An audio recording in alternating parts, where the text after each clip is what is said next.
Assalamualaikum warahmatullahi wabarakatuh. Kali ini kita akan mendengarkan pengajian dari Ustadz kita. Semoga bisa bermanfaat menjadi pedoman dalam kehidupan kita sehari-hari. Ambil baiknya dan buang buruknya.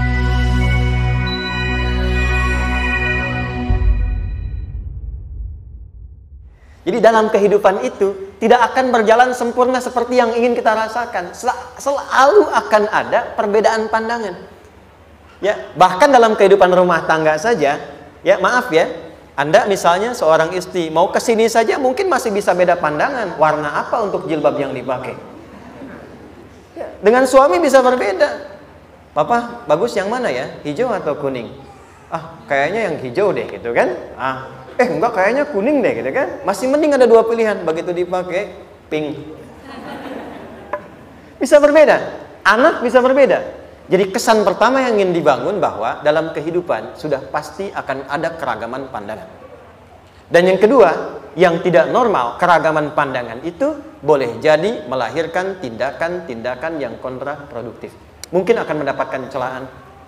Allah dicela, malaikat dicela, Rasul dicela, Nabi dicela, sahabat dicela, tabi'in dicela, ulama dicela. Kita siapa yang mungkin belum menjadi bagian dari orang-orang itu dan ingin bebas dari celaan? Itu mustahil. Jelas sampai sini? Jadi kalau mendapatkan celaan, berbahagialah, berarti kehidupan kita normal. Jelas? Pernah mendapatkan celaan dalam hidup? Halo? Pernah disoal oleh orang lain? Pernah direndahkan oleh orang lain? Nah, Allah tuh memberi kesan kepada kita, jangankan engkau Rasul yang paling mulia saja pernah mendapati itu. Tapi bagaimana seni mendapatkan ketahanan sehingga dalam dicela pun tetap tenang, dalam disoal pun tetap hatinya nyaman. Karena ketenangan itu yang membawa pikiran tenang dan tindakan yang terukur. Dan kadang-kadang ketenangan itu lebih penting bahkan dibandingkan dengan harta yang berlimpah. Seringkali saya berikan perbandingan dari sejak dulu kita belajar kan. Coba pilih mana? Saya yakin masih konsisten. Pilih mana? Kaya tapi gelisah atau miskin tapi tenang? Tidak boleh ada pilihan ketiga, saya tahu itu. Kaya tapi gelisah atau miskin tapi tenang? Pilih mana? Ya, saya tahu lah. Kaya tapi tenang. Oke, di fase ini wahyu belum turun. Nabi sudah ngajar, turun wahyu, turun al-ala, turun beberapa surah. Tiba-tiba ada masa jeda, wahyu belum turun. Sepekan belum turun, sebulan belum turun. Disitulah muncul seakan ada amunisi bagi orang-orang yang tidak senang dengan Nabi, tidak senang dengan ajakan Nabi pada kebaikan. Ini poin yang kedua. Kalau Anda berbuat baik, pasti ada tantangan. Ingat ya, kalau Anda berbuat baik, apapun itu, pasti ada tantangan. Yang menguji konsistensi kebaikan itu apakah serius untuk dilakukan atau tidak. Maka mulai muncul tuduhan. Lihatlah Muhammad dari ditinggalkan sama Tuhannya. Tuh Muhammad dah gila tuh, naik turun bukit, naik turun lagi, kayak orang bengong. Muhammad udah ada beban di pundaknya. Jangankan umatnya, Rasulnya saja yang mengklaim Rasul punya masalah katanya, ya kan? Dan ditinggalkan Tuhannya, kok masih mau ikut Muhammad? Maka dalam keadaan itulah kemudian ditunggu, naik turun, turunlah kemudian dua surah sekaligus, surah 93, surah 94, yaitu surah Ad-Duha dan Al-Insyirah.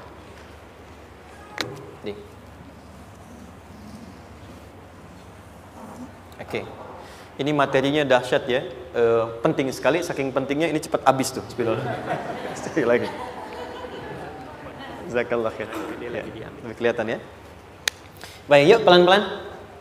Jadi turunnya surah Ad-Duha dan surah Al-Insyirah, hikmahnya satu atau fungsinya satu, memberikan petunjuk bagaimana mengatasi satu persoalan sesulit apapun, tapi masih dapat menghadapinya dengan keadaan yang tenang.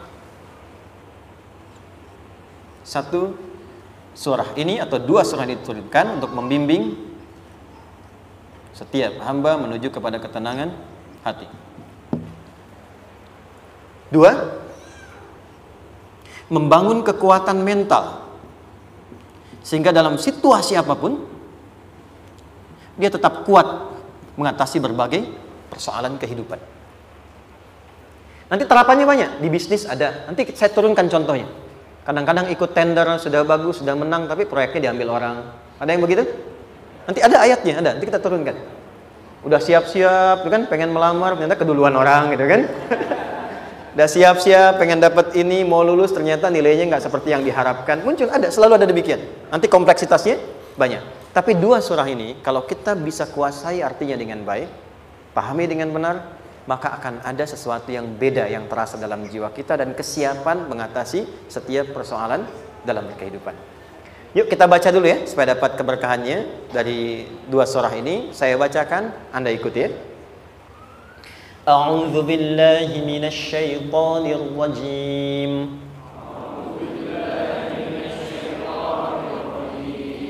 Bismillahirrahmanirrahim. Wadduha والليل إذا سجى ما ودعك ربك وما قلى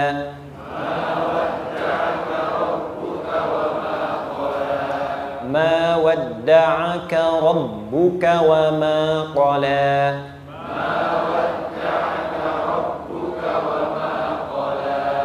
وللآخرة خير لك من الأولى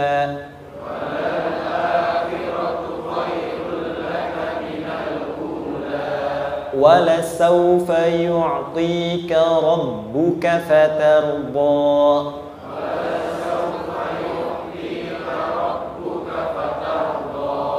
ألم يجدك يتيما فآوى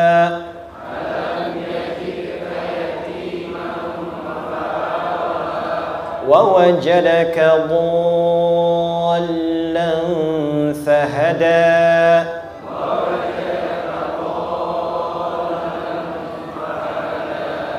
ووجدك عائلا فأغنى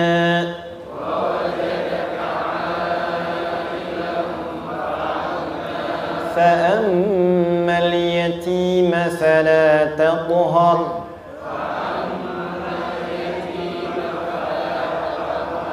وأما السائل فلا تنهر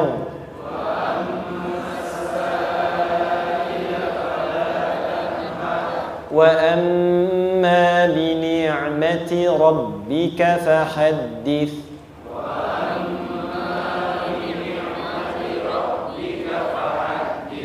Baik, satu surah dua, alhamdulillah. Izin saya bacakan tadi untuk diikuti, supaya setidaknya kalau kita pulang dan ditanya bagaimana hidupmu engkau jalani, seperti apa engkau berinteraksi dengan Quran yang telah aku turunkan, maka kita pernah menjawab, ya Allah, kami pernah baca akan itu. Jangan pernah kita berkehidupan sampai wafat dan tidak pernah berinteraksi dengan Quran walaupun sekedar membacanya. Wadduha, aku bersumpah, setiap huruf waw yang berada di awal kalimat di satu surah itu makna utamanya berarti sumpah. Ya, qasam, sumpah. Seringkali diartikan demi, ya. Wal asri, demi masa. Wal fajri, demi waktu fajar. Wal laili, demi malam. Intinya sumpah. Sebentar, pelan-pelan. Kalau Allah menyampaikan sesuatu kepada kita, yakin tidak? Saya ulang, yakin tidak? Serius? Hah? Kalau yakin, kenapa tidak dilakukan? Ya, itu pertanyaan besar ya. Baik, kalau Allah menyampaikan, tidak bersumpah pun, harusnya kita yakin. Tapi kalau Allah bersumpah, dalam kaidah ilmu tafsir, berarti ada sesuatu yang sangat penting, yang saking pentingnya akan sangat dibutuhkan oleh setiap hamba, sehingga diminta setiap hamba itu fokus menyimak apa yang mau disampaikan. Bahkan saking pentingnya menyimak itu, Allah bersumpah. Jelas? Kalau teman-teman menemukan di Quran ada ayat dibuka dengan sumpah, berarti ada kasih Allah yang tinggi yang akan disampaikan di ayat itu sampai meminta kita fokus untuk menyimaknya. Ad-duha untuk memudahkan maknanya, teman-teman kalau waktu duha itu jam berapa ya? Hah? Oke, sebetulnya dimulai sejak matahari itu mulai naik, yang memantulkan ya atau menyinari cahayanya itu mulai terasa lembut. Ya, kalau misalnya kita ambil 1,5 jam setelah subuh. Sekarang subuh 4:30 lah, taruhlah 4:30 ya. 1,5 jam berarti jam 6 kan? Nah, itu awal duha tuh. Awal duha. Sampai ke pertengahan kurang lebih 9:30, jam 10. Akhir duha jam 11 sampai menjelang ke zuhur. Awal duhanya disebut dengan syuruk namanya. Syuruk. Jadi syuruk itu awal duha. Kalau sudah jam 6 ada cahaya matahari ya. Enak nggak ke tubuh kita itu?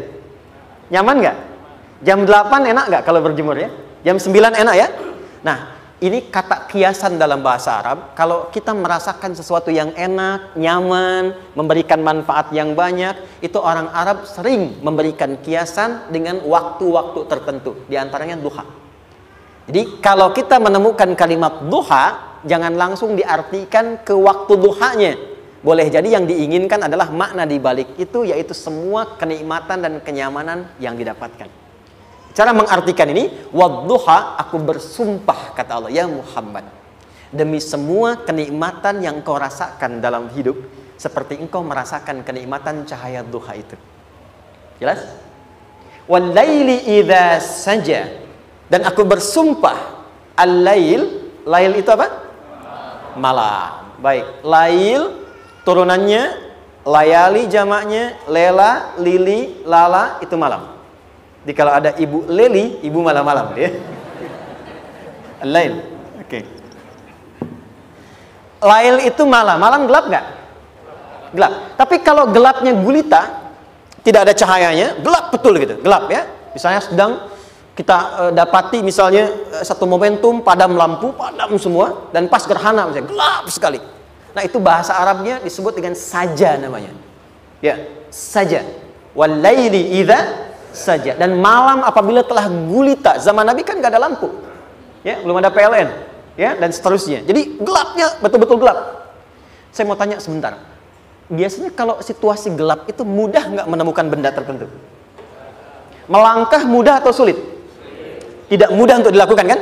Dalam bahasa Arab, kalau kita ingin mengungkapkan satu kegamangan yang luar biasa, sampai kita merasakan gelap dan sulit melangkah, bukan hanya karena nggak ada cahaya, mungkin karena ada pekerjaan tertentu yang menyulitkan, masalah tertentu yang menyulitkan, sehingga merasa seakan-akan kita tuh gelap. Makan nggak enak, melangkah susah. Pernah nggak merasakan situasi yang saking beratnya satu beban itu seakan-akan makan nggak mau, melangkahnya berat, ada vertigo, kadang-kadang pusing. Pernah merasakan itu? Itu bahasa Arabnya, wal-laili idza saja. Perhatikan kalimatnya, ya Muhammad sallallahu alaihi wasallam, aku bersumpah demi semua kebahagiaan dan kenikmatan yang engkau pernah raih, seperti merasakan kenikmatan cahaya duha. Dan mungkin persoalan hidup yang pelik yang membuat engkau merasakan kesulitan, seakan-akan merasa di suasana gelap yang gulita. Ma wadda'aka rabbuka wa ma qala. Tanamkan dalam jiwamu yang paling dalam, aku tidak akan pernah meninggalkanmu. Ada suami pulang dari pekerjaan, mendapati istri sedang termenung dan mengalir air matanya. Tiba-tiba suaminya datang mengatakan, hangat sekali pada istrinya, di sampingnya, membelainya dan mengatakan, "Ma, demi semua suka yang pernah kita lalui bersama, dan demi duka yang mengalirkan air matamu saat ini pun, tanamkan dalam hatimu yang paling dalam, Papa akan selalu bersama Mama dalam setiap situasi itu." Kira-kira para ibu merasakan itu bagaimana perasaannya? Masa sih? Tapi itu menarik loh. Menarik ya. Jadi kalau teman-teman ngaji surat Yusuf, di surat Yusuf itu laki-laki diilustrasikan dengan matahari, perempuan diilustrasikan dengan rembulan. Ya. Inni ra'aitu ahada asyara kaukaba wasyamsa wal qamara ra'aituhum li sajidin. Ayah, aku melihat bulan dan matahari serta 11 gemintang sujud hormat kepadaku. Jadi matahari diartikan itu sebagai laki-laki, suami, ayah. Kenapa disebut matahari? Diilustrasikannya, matahari itu kan menyengat dengan kuat. Kalau kita menjemur, mengeringkan pakaian, melindungi. Tipikal suami itu melindungi. Ada yang ganggu istri, sengat dengan kuat. Ada air mata yang mengalir, hey, keringkan itu sehingga tidak larut air mata mengalir di pipinya. Itu matahari. Sebaliknya rembulan. Rembulan itu kan enak dipandang, bukan bulannya ya. Bukan bulannya. Kalau bulannya kan desainnya nggak sempurna, baik terlihat. Tapi cahaya rembulannya tampil dengan indah, tampil dengan baik, enak dipandang, menenangkan dan tidak tertukar. Jangan sampai ada istri jadi matahari, suami jadi rembulan. Jelas ya? Dengan kekuatan bulan aku menghukummu, ya kan? Itu salah.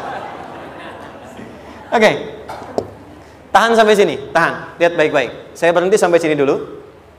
Kalau di Quran ada ayat menyebutkan, tidak spesifik orang yang disebutkan dan kapan kejadiannya, maka peristiwa itu akan terjadi dan dialami oleh kemungkinan generasi berbeda di setiap masa dengan tokoh berbeda tapi perasaan yang serupa.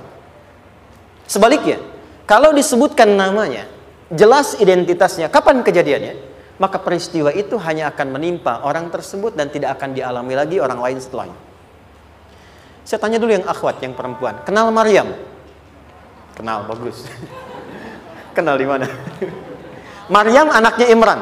Mengandung, melahirkan Isa alaihissalam, Yesus, Mesias, tanpa disentuh laki-laki manapun. Dan di Quran identitasnya disebutkan langsung. Maryam binti Imran. Wa Maryam ibnata Imran.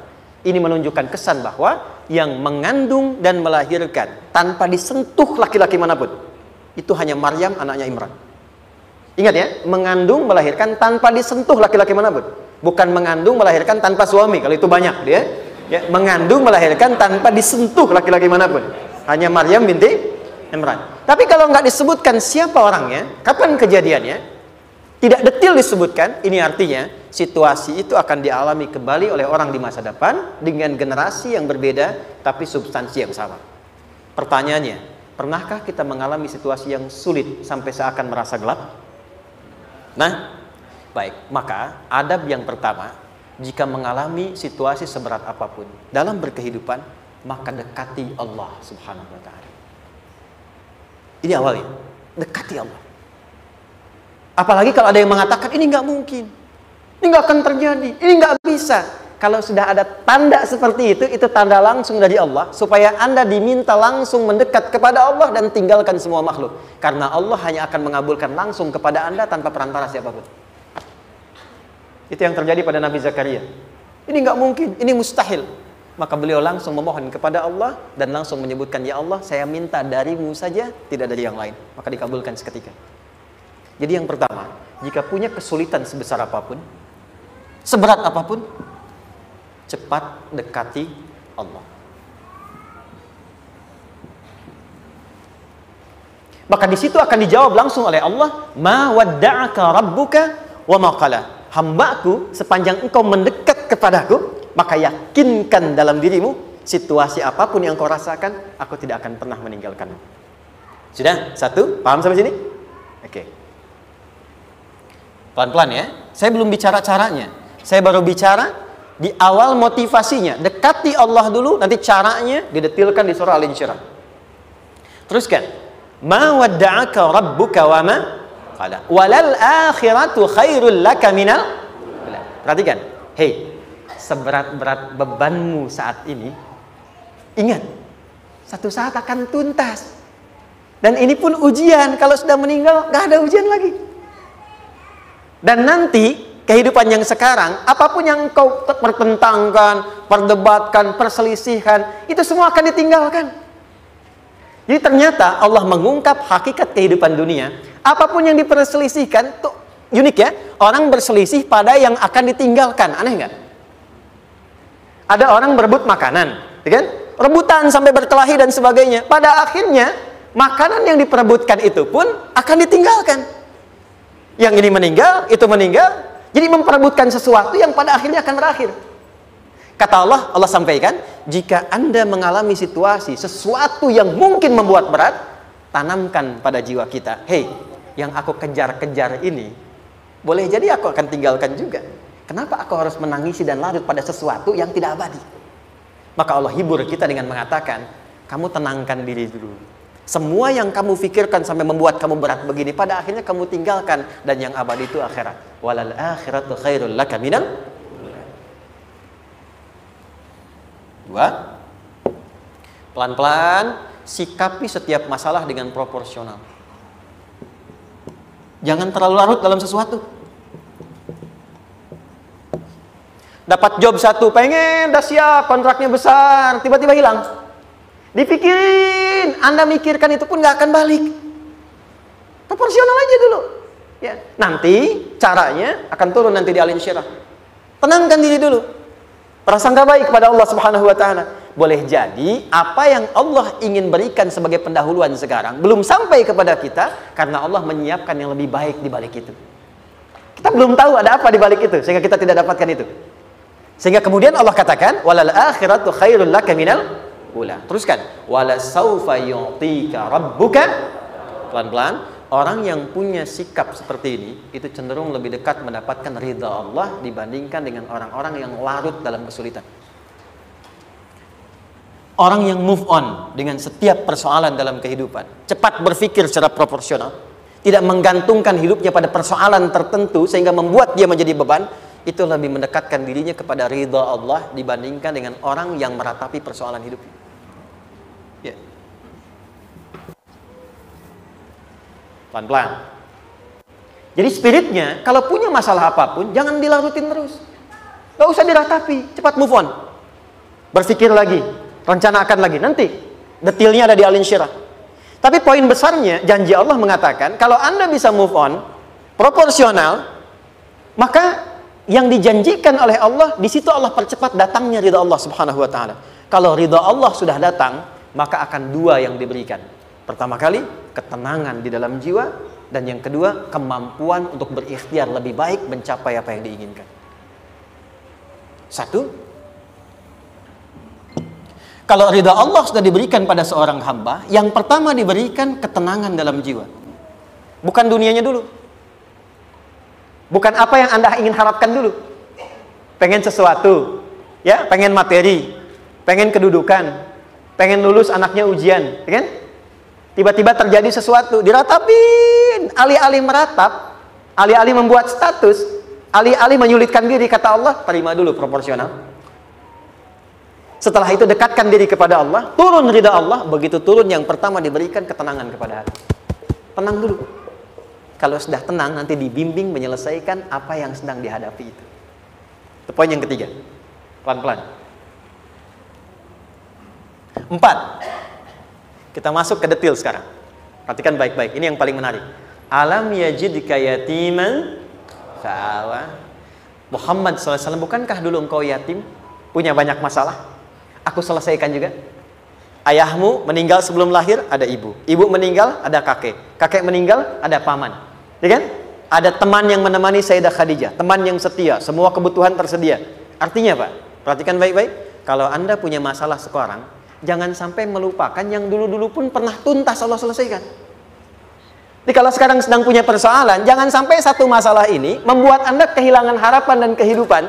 Sementara Anda sadar, dulu pun banyak masalah, kok selesai juga. Kenapa dengan yang satu ini kita harus jatuh? Sekarang usia berapa? 20, 30, 40, 50. Sekarang usia 50 tahun, ada masalah, baru 5 menit datang, sudah merasa jatuh. Yang 50 tahun ke belakang yang banyak selesai itu kita nilai atau tidak? Maka kata Allah, seperti yang dulu pernah aku selesaikan ribuan masalah itu, yang sekarang pun mudah aku tuntaskan. Jelas? Nah, secara psikologi, orang-orang yang selalu bertindak seperti itu akan selalu punya harapan lebih tinggi untuk menyelesaikan persoalannya. Jadi kalau sedang punya masalah, pikirkan yang dulu juga selesai, masa yang sekarang nggak selesai. Itu prinsipnya. Secara psikologis demikian. Jelas ya? Oke. Wa wajadaka dhallan fahada. Muhammad, dulu engkau pernah mengalami melihat masyarakat banyak berbuat yang tidak baik, aku berikan petunjuk. Kuncinya fahada di situ. Orang yang punya motivasi kuat dan keyakinan untuk bisa menyelesaikan persoalannya, maka dia akan lebih cepat mendapatkan petunjuk Allah untuk mendapatkan solusi terbaik. Ada sini. Saya agak cepat ya, mohon izin. Wa wajadaka 'ailan fa'aghna. Bahkan, maaf, bukan sekedar selesai, kalau perlu saya bikin kaya, kata Allah. Aghna itu kalau ilmunya luas. Kalau harta, hartanya banyak. Kalau kedudukan, kedudukannya tinggi. Hei, engkau yang sedang mengejar kedudukan, Aku tahan sebentar karena ada yang nggak bagus untukmu di sini. Tapi kalau kamu terima, aku angkat itu lebih daripada apa yang kamu harapkan. Kamu pengennya bintang 2, aku naikkan sampai bintang 4. Kalau perlu 5 sekalian. Hei, kamu yang in kampus di sini, aku tahan. Bahasa kamu nggak lulus, kamu nangis, kamu mengadu, kamu datang pada orang tuamu. Orang tua mulai protes, mulai curhat, macam-macam. Terima dulu. Mungkin di sini ada yang tidak baik, seperti doa ibumu yang sering memohon, ya Allah, jangan sampai anakku berbuat yang salah. Jangan sampai terjebak narkoba. Jangan sampai terbawa tawuran. Di sini ada yang kurang tepat untukmu. Kalau kamu ridha, kamu terima, kamu proporsional, bahkan aku pindahkan ke kampus yang lebih baik yang tidak kamu bayangkan sebelumnya. Di orang-orang yang selalu menerima apa yang Allah ujikan dan ridha dengan itu, maka Allah akan angkat derajatnya bahkan melebihi ekspektasi dirinya. Paham? Kalau sudah seperti itu, maka lihat ujung ayatnya. Lihat ujung ayatnya. Fa'ammal yatima fala taqhar. Maka jangan pelit berbagi kepada orang lain. Share. Kalau sudah sukses, share. Berbagi, bukan hanya materi, bagi ilmunya, ya, bagi kebahagiaannya. Wa ammas sa'ila fala tanhar. Jangan sampai nunggu orang minta. Kalau lihat ada kawan yang butuh, sekarang Anda sukses. Tapi boleh jadi kesuksesan Anda itu tangganya dari teman-teman Anda. Kalau sudah teraih ke atas, lihat lagi anak tangganya ke bawah. Ajak teman, jangan ditunggu minta. Ajak, bawa dia, berikan peluang. Jangan sampai dia minta, apalagi Anda bentak-bentak. Aku kan yang dulu bantu kamu. Jangan sampai keluar kata-kata itu. Kamu bisa naik di atas karena aku kan yang dulu bantu kamu. Kamu bisa jadi pemeran utama karena aku yang rekomendasikan. Karena aku yang dorong kamu. Misal, jangan sampai keluar kata-kata itu. Apalagi langsung keluar, tidak. Ini karena ilmuku saja misalnya. Kalau itu bisa dilakukan dengan baik. Lihat ujungnya. Wa amma bi ni'mati rabbika hadith. Maka semua nikmat yang dirasakan akan mudah untuk diimplementasikan dan disyukuri. Jadi semua nikmat itu bukan cuma dirasakan. Jadi membagi semua nikmat itu adalah rasa terbaik untuk menikmatinya. Maaf ya, Anda kalau punya makanan, dimakan sendiri. Dengan dibagi sama-sama, kira-kira rasa nyamannya yang pertama atau yang kedua? Kedua. Makan sendiri, enaknya sendiri kan? Tapi ketika ada teman berbagi dan tahu, oh enak ya, nyaman ya, ada kebahagiaan, ada ngobrol, ada tertawa, ada kebersamaan, itulah inti nikmat yang sesungguhnya. Wa amma bi ni'mati rabbika. Ternyata masalah yang diberikan bukan ingin memberikan beban, tapi ujungnya, endingnya supaya Anda bisa mendapatkan nikmat berkualitas yang bisa dibagi. Dilihat surat Ad-Duha itu jangan cuma lihat awalnya, lihat ujungnya. Ternyata ketika seseorang mendapat masalah, seberat apapun, itu bukan ingin membebani, tapi ingin meningkatkan kualitas hidupnya supaya mendapatkan nikmat yang lebih besar dan merasakan nikmatnya itu dengan berbagi. Itu poin. Jadi kalau sampai sini kita paham, dan kita beri nama misalnya dengan fikih ujian, jadi kalau desain ujian ini, sistematikanya kita pahami, maka tidak ada alasan untuk mengeluhkan persoalan. Jadi melihat masalah itu bukan sebagai beban, pada akhirnya melihatnya sebagai tangga untuk mencapai kebahagiaan. Jelas sampai sini? Baik, kalau sudah seperti ini, ingin punya masalah atau tidak ingin punya masalah? Tidak. Ingat ya, jadi kalau anak pulang bawa masalah, dilihatnya jangan beban. Oh, Allah ingin menaikkan kualitas pada anak saya, yang dengan itu menjadikan ia mendapatkan nikmat yang belum pernah didapati. Kalau rumah tangga sedang ada masalah, jangan banyak diperseterukan, tapi direnungkan sejenak. Oh, Allah ingin meningkatkan kualitas rumah tangga ini, sehingga kita bisa mendapatkan nikmat yang tidak pernah didapati sebelumnya. Makanya nikmat berumah tangga itu yang terbesar, selalu bertambah ketika menyelesaikan masalah. Silahkan cek. Kalau sedang ada masalah, berseteru kan? Tapi setelah selesai, kan jadi lebih nikmat ya? Ya? Lebih senang lagi, lebih cair lagi, lebih bahagia lagi, lebih mendukung lagi. Ternyata ada nilai-nilai kebaikan yang tersimpan yang belum disadari sepenuhnya. Pertanyaannya, kadang-kadang mudah diucapkan, tapi tidak mudah mempraktekkan. Bagaimana itu semua bisa ditempuh dengan baik, sehingga ketika mengalaminya, kita bisa tenang menghadapinya. Maka turunlah surah Al-Insyirah. Saya cepat.